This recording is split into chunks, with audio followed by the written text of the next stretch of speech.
Assalamualaikum warahmatullahi wabarakatuh. Saya Cindana Diana Haryanto dari kelas 11 MIPA 1 absen 8. Di sini saya akan menjelaskan mengenai strategi mengatasi beberapa ancaman terhadap Ipolexosbudhankam khususnya di bidang ideologi dan politik dalam membangun integrasi nasional. Seperti yang sudah dijelaskan pada bagian sebelumnya, bahwa globalisasi telah membawa pengaruh kepada semua bidang kehidupan, yaitu diantaranya di bidang politik, ekonomi, sosial, budaya, serta pertahanan dan keamanan. Berkaitan dengan hal tersebut, Indonesia sebagai bangsa yang besar harus mempunyai rasa tegas dalam menghadapi pengaruh negatif yang datang dari luar negeri sebagai wujud dari globalisasi. Hal itu penting dilakukan oleh bangsa Indonesia untuk menjalankan strategi pertahanan untuk menghadapi beberapa ancaman khususnya di bidang ideologi dan politik. Berikut ini dipaparkan beberapa strategi yang digunakan oleh bangsa Indonesia untuk mengatasi ancaman di bidang ideologi dan politik, yaitu yang pertama yaitu pemberantasan separatisme, yang kedua peningkatan rasa patriotisme, yang ketiga yaitu mengadakan penyuluhan kepada masyarakat tentang pentingnya ideologi dan nilai-nilai Pancasila di kehidupan.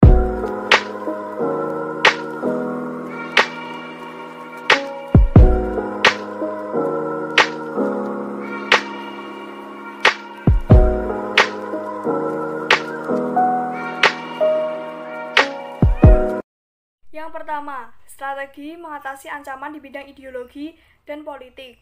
Ada 4 yang selalu dikedepankan oleh globalisasi di bidang ideologi dan politik, yaitu diantaranya ada demokratisasi, kebebasan, keterbukaan, dan hak asasi manusia. Keempat hal tersebut oleh negara-negara adidaya seperti Amerika Serikat dan sekutunya dijadikan sebagai standar dan acuan oleh negara-negara lainnya yang tergolong sebagai negara-negara berkembang. Acuan tersebut dibuat berdasarkan kepentingan negara-negara adidaya tersebut, tidak berdasarkan kepentingan atau kondisi suatu negara yang bersangkutan.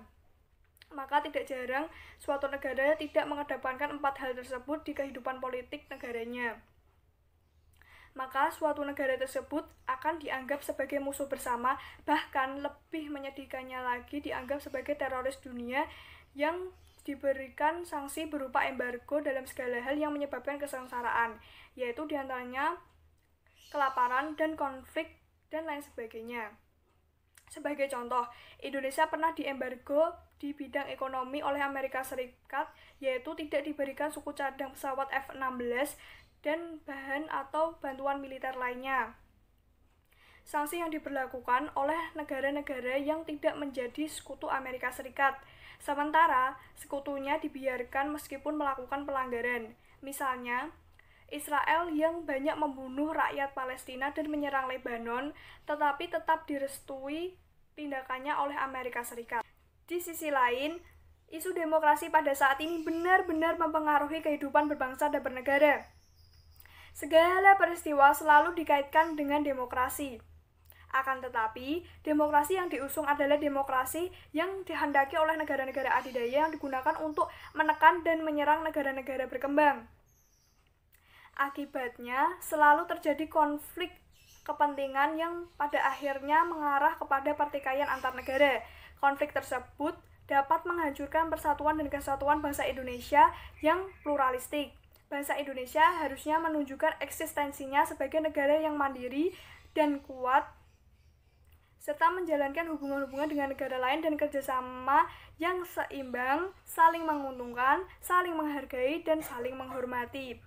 Beberapa hal yang dapat diwujudkan untuk mewujudkan hal tersebut yaitu diantaranya yang pertama ada mengembangkan demokrasi politik, yang kedua mengaktifkan masyarakat sipil dalam arena politik, yang ketiga mengadakan reformasi lembaga-lembaga agar fungsi dan perannya berjalan dengan baik dan lancar. Yang keempat yaitu memperkuat kepercayaan masyarakat terhadap pemerintah yang berwibawa dan bersih. Yang kelima yaitu menegakkan supremasi hukum. Yang keenam atau yang terakhir yaitu memperkuat posisi Indonesia di kancah politik internasional. Sekian dari saya, bila ada kesalahan atau salah kata, saya minta maaf. Wassalamualaikum warahmatullahi wabarakatuh.